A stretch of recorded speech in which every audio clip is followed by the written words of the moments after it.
الحمد للہ وقفا والصلاة والسلام علی عباده الذین اصطفى اما بعد فاعوذ باللہ من الشیطان الرجیم بسم اللہ الرحمن الرحیم وقال الذین کفروا لولا نزل علیہ القرآن جملة واحدة صدق اللہ العظیم وصدق رسولہ الکریم رب اشرح لی صدری ویسر لی امری واحلل عقدۃ من لسانی یفقهوا قولی اللهم ارنا الحق حقا وارزقنا اتباعه وارنا الباطل باطلا وارزقنا اجتنابه اللهم الهمنا رشدنا وعذنا من شرور انفسنا آمین یا رب العالمین۔ سورہ الفرقان کا ہم سلسلہ وار مطالعہ کر رہے ہیں اور سورۃ الفرقان کی ابتدائی 31 آیات تک ہم نے پڑھا ہے۔ سورہ فرقان کی ابتدائی کے ضمن میں یہ بات آپ کے سامنے رکھی تھی کہ مشرکین مکہ نے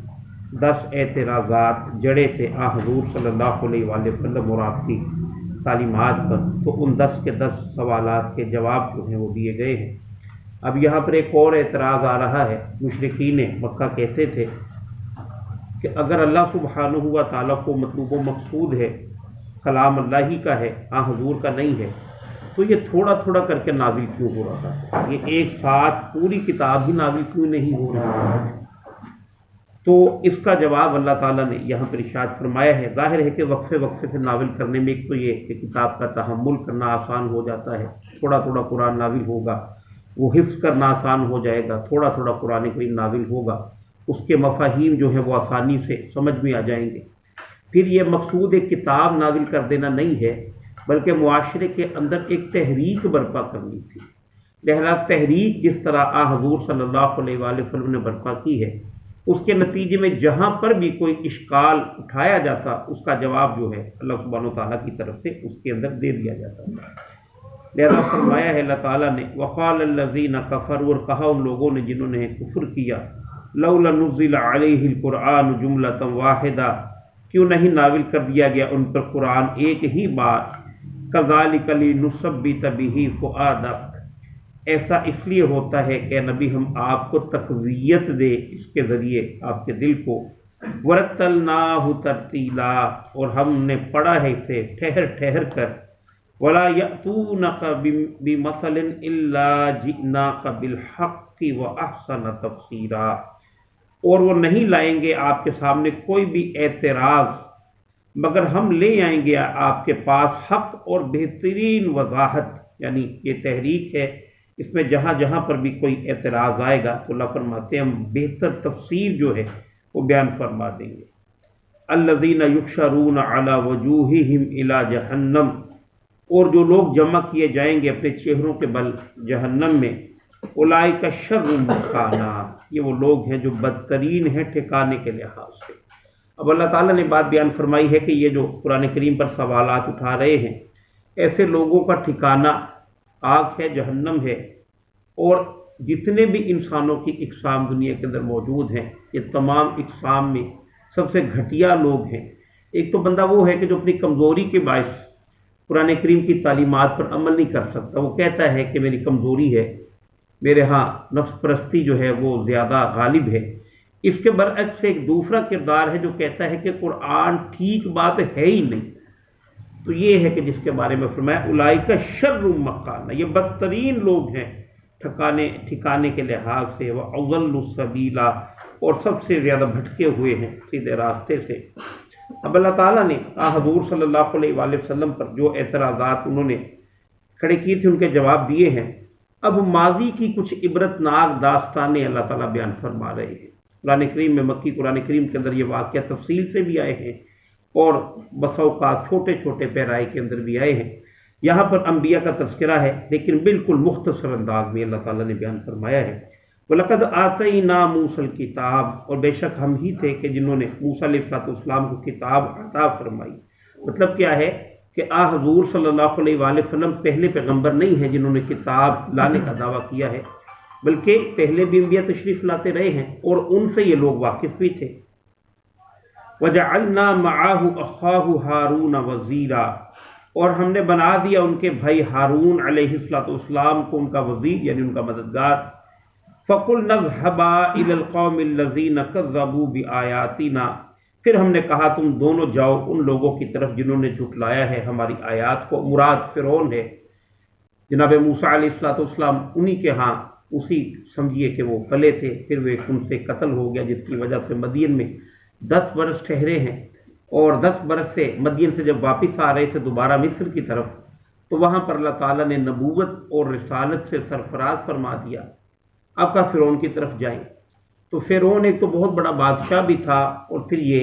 کہ اس وجہ سے یہ جھینکتے بھی تھے کہ ان کا ایک شخص بھی ان سے ہلاک ہو گیا تھا۔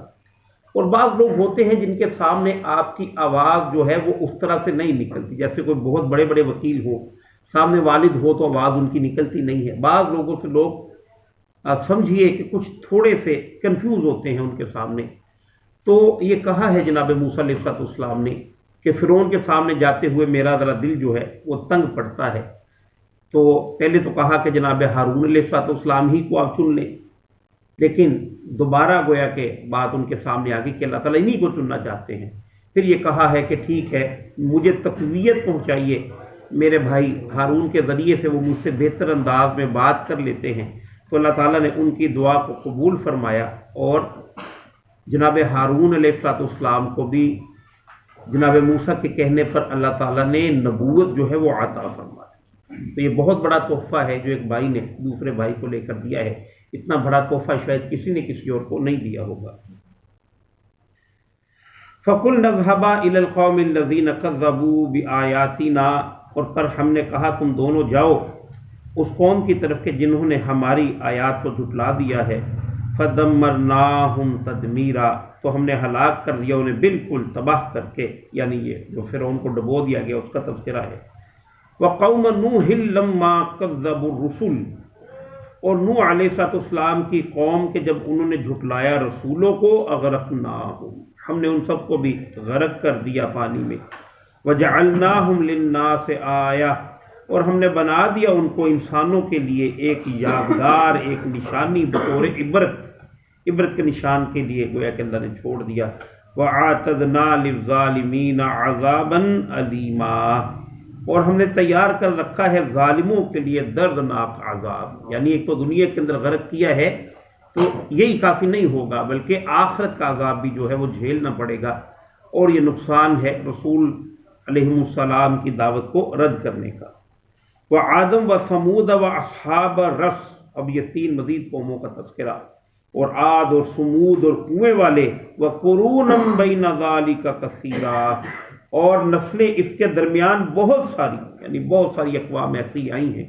جن کی طرف اللہ نے اپنے پیغمبروں کو بھیجا، انہوں نے باتوں کو تسلیم نہیں کیا، تو اللہ فرماتے ہیں کہ ہم نے ان کو ہلاک کر دیا۔ وَكُلًّا ضَرَبْنَا لَهُ الْأَمْثَالَ، اور ہر ایک کے ہم نے بیان کی ہے اس کے لیے عبرتناک مثالیں۔ وَكُلًّا تَبَّرْنَا تَتْبِيرًا، اور ہر ایک کو ہم نے تباہ کیا ہے بری طرح۔ وَلَقَدْ أَتَوْا عَلَى الْقَرْيَةِ الَّتِي أُمْطِرَتْ مَطَرَ السَّوْءِ، اور یقیناً یہ کافر آئے ہیں اس بستی کے پاس سے جس پر برسائی گئی ہے بری بارش۔ کافروں سے مراد مکہ کے لوگ ہیں، اور جن بستیوں پر بری بارش برسائی گئی ہے اس سے مراد قوم لوط ہے۔ اور یہ جو بری بارش ہے یہ پتھروں کا می ہے کہ جو اللہ تعالیٰ نے برسایا ہے اس قوم کے ہاں جو خرابی پیدا ہوئی تھی،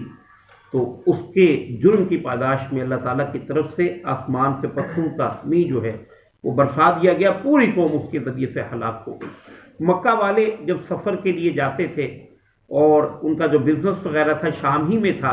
تو یہیں سے گزر کر انہیں جانا پڑتا تھا، تو اللہ نے فرمایا کہ یہ جانتے بھی ہیں دیکھتے بھی ہیں کہ اللہ تعالیٰ نے کس طرح اقوام کو تباہ کر دیا، پھر بھی عبرت حاصل کرنے کے لیے تیار نہیں ہیں۔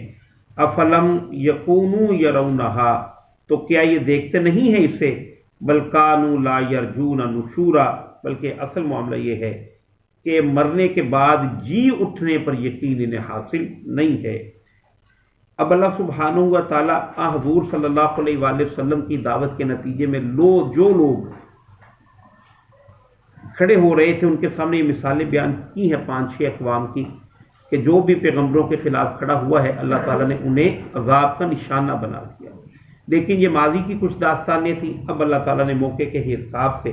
وہ لوگ جو اس وقت حضور صلی اللہ علیہ وآلہ وسلم کو اپنے مذاق کا نشانہ بنا رہے تھے ان کے بارے میں فرمایا۔ وَإِذَا رَأَوْكَ، اے نبی جب بھی وہ دیکھتے ہیں آپ کو، معاذ اللہ،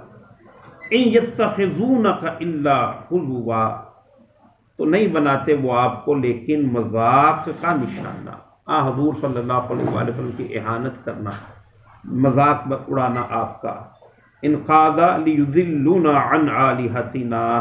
بے شک قریب تھا کہ یہ بھٹکا دیتے ہمیں ہمارے معبودوں سے۔ یہ ان کا قول ہے۔ کیا حضور صلی اللہ علیہ وآلہ وسلم کی اس انداز سے اہانت کرتے کہ انہوں نے تو ہمیں ہمارے معبودوں سے بہکا ہی دینا تھا۔ لولا ان صبرنا علیہا، اگر ہم اپنے جھوٹے معبودوں پر ڈٹ نہ گئے ہوتے۔ وسوف یعلمون حین یرون العذاب، اور عنقریب وہ جان لیں گے جب دیکھیں گے عذاب۔ گویا وہ کہہ رہے تھے کہ ہم بچ گئے ہیں، حضور صلی اللہ علیہ وآلہ وسلم کی دعوت کو تسلیم نہیں کیا تو بچ گئے ہیں۔ اللہ فرماتے ہیں کہ کوئی بات نہیں، عنقریب ہی وہ عذاب کے جس کا دعویٰ رسول اللہ صلی اللہ علیہ وسلم فرما رہے ہیں تم دیکھ لو گے۔ من اضل سبیلا، اور پتہ بھی چل جائے گا کہ کون ہے بھٹکا ہوا راستے کے اعتبار سے۔ ارأیت من اتخذ الہہ ہواہ، اللہ اکبر۔ اے نبی کیا آپ نے اس شخص کو دیکھا ہے کہ جس نے اپنی خواہش ہی کو اپنا معبود بنا لیا؟ یعنی انسان کی کچھ خواہشات ہوتی ہیں، کچھ چاہتیں ہوتی ہیں، وہ چاہتے اگر اللہ سبحانہ و تعالیٰ کی تعلیمات کے مقابل آ جائیں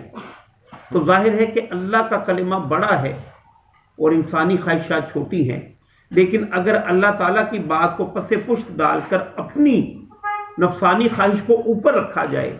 تو اس کا مطلب یہ ہے کہ اللہ چھوٹا ہو گیا اور نفسانی خواہش جو ہے وہ بڑھ گئی۔ یہ اس طرح کی بات ہے جو اللہ تعالیٰ نے کی ہے۔ جیسے آج ہمارے ہاں مسلمانوں کے ہاں عام ایک گویا کہ انسانوں اور مسلمانوں کے اندر ہم جنس پرستی کی ایک عادت اس طرح سے پڑی ہے، اگرچہ کہ وہ پہلے کبھی ڈھکے چھپے انداز کے اندر ہوگی، لیکن اب جس طرح سے یہ جلوسز نکلتے ہیں اور جہاں پر بھی کوئی بڑی بڑی ایکٹیویٹیز ہوتی ہیں وہاں پہ ایک علیحدہ ٹیبل ان کا لگایا جاتا ہے، جو کلیم کرتے ہیں کہ ہم گیز ہیں، ہم لیسبینز ہیں، تو یہ ہے اصل وہ لوگ کہ جنہوں نے اللہ تعالیٰ کی تعلیم کے مقابلے میں بالکل اپنے آپ کو کھڑا کیا ہے اور اپنی خواہش نفس کو انہوں نے گویا کہ معبود بنا کر رکھا ہو۔ ٹھیک ہے کسی شخص سے گناہ ہو جائے وہ توبہ کر لے، گناہ کو گناہ سمجھتے ہوئے کرے، وہ پھر دوسری بات ہے، لیکن خدا یہ کہ آپ پوری دنیا کے اندر مظاہرے کر رہے ہو کہ ہم گے ہیں، ہم لیسبینز ہیں، اور کھلم کھلا یہ اللہ تعالیٰ کی تعلیمات کے بھی خلاف ہے، اور دنیا کا جو نظام ہے، رواج ہے، اسے کوئی بھی ٹھیک نہیں سمجھتا۔ لیکن یہ بدقسمتی ہے اس وقت دنیا کے اندر جس دھڑلے کے ساتھ یہ کام ہو رہا ہے، شاید قوم لوط کے علاوہ بلکہ قوم لوط کے اندر بھی ایک محدود پیمانے میں اس سطح پر تھا کہ بس اسی آمورہ کی بستیوں کے اندر ہی یہ مرض جو تھا وہ موجود تھا، لیکن اب تو پوری دنیا کے اندر یہ گویا کہ انٹرنیشنلی سطح پر اس کو جو ہے وہ ایکسیپٹ کیا جا رہا ہے۔ تو یہ ہے اللہ کو چھوڑ کر خواہش نفس کو اپنا خدا بنا لینا۔ ام تحسبوا ان اکثرهم یسمعون او یعقلون، یا آپ خیال کرتے ہیں، یعنی آپ صلی اللہ علیہ وسلم خیال کرتے ہیں ان میں سے اکثر سنتے ہیں یا سمجھتے ہیں؟ انہم الا کالانعام، اللہ نے فرمایا نہیں،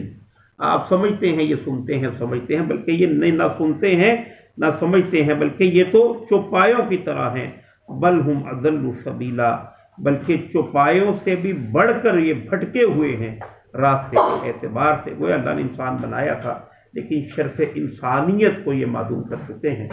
بہرحال آیت نمبر 44 تک پڑھا ہے، یہی سے انشاءاللہ رضی دوبارہ پڑھیں گے۔ آخر دعوانا